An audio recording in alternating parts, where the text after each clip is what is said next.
អ្នកនឹងត្រូវបានប្រទានពរខ្ញុំពិតជាចង់ប្រើវាដើម្បីជិះរថយន្តក្នុងពិធីមង្គលការប៉ុន្តែវាមិនដំណើរការទេខ្ញុំត្រូវតែថែរក្សាបញ្ហានេះឲ្យបានល្អវ៉ាន់តើអ្នកកំពុងធ្វើអ្វីជាមួយពូរបស់អ្នកវ៉ាន់តើស៊ូវ៉ាន់មែនទេពូរបស់ខ្ញុំត្រូវការជំនួយពីអ្នកថ្មីនេះតើមានអ្វីកើតឡើង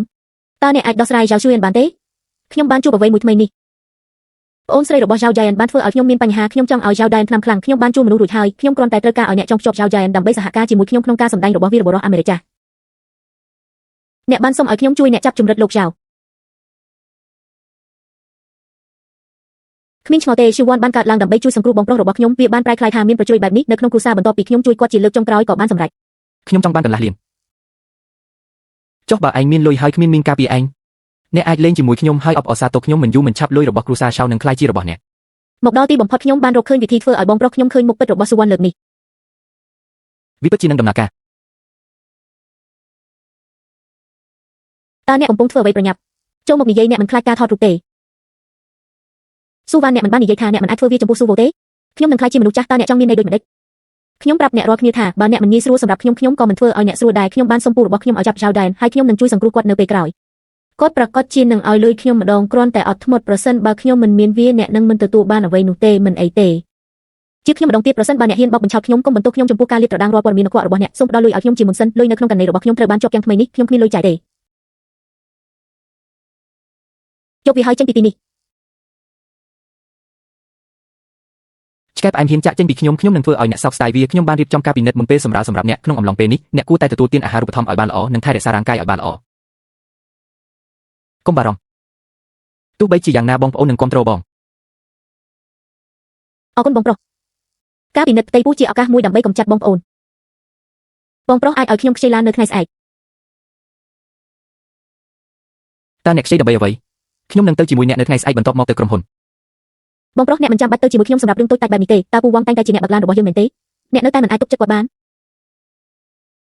អ្នកពិតជានៅម្នាក់ឯងមិនអីទេ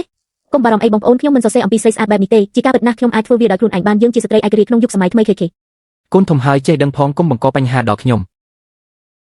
អញ្ចឹងខ្ញុំនឹងប្រាប់ពូវ៉ាងខ្ញុំនឹងនិយាយអំពីរឿងតូចមួយនេះនៅពេលក្រោយថ្មីនេះក្រុមហ៊ុនមិនរវល់ទេបងប្រុសកុំដេកយឺតបើមិនប្រញាប់ហើយធ្វើការថែម៉ោងឈូវ៉ាន់ខ្ញុំនឹងបង្ហាញមុខពិតរបស់អ្នកនៅថ្ងៃស្អែក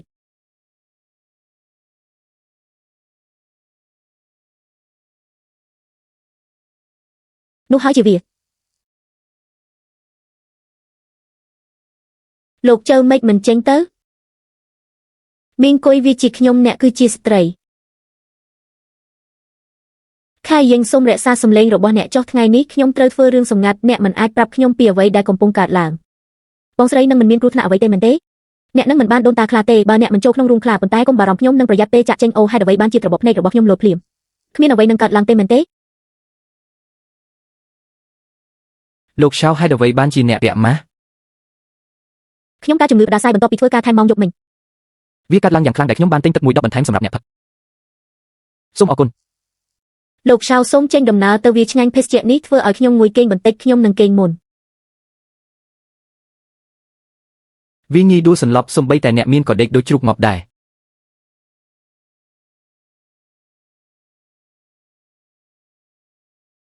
ការសម្ដែងរបស់ឆៅឈួយចាប់ផ្ដើមកុំបន្ទោសខ្ញុំថាខូខើអ្នកណាប្រាប់អ្នកឲ្យស្រាលពេក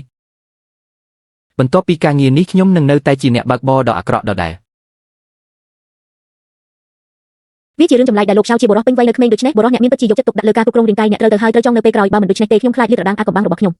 ក៏ចង់បានដែរប៉ុន្តែវានឹងមិនដំណើរការទេលុះត្រាតែខ្ញុំបន្ថែមលុយបន្ថែមទៀតតើខ្ញុំមិនបានឲ្យអ្នកកន្លះលានរួចហើយឬវាមិនគ្រប់គ្រាន់ទេពូឯងបានសុំលុយខ្ញុំច្រើនដងហើយតាំងពីយើងរចនាឆៅឈួយខ្ញុំមិនជំពាក់អ្នកទៀតទេ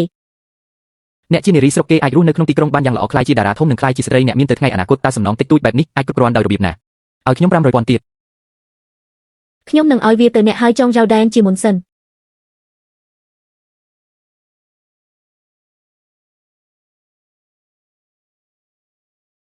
ពុកម៉ែចាស់ហើយកុំប៉ះខ្ញុំអីតើឆៅឈួយអាចជាអ្នកយ៉ាងដូចម្ដេច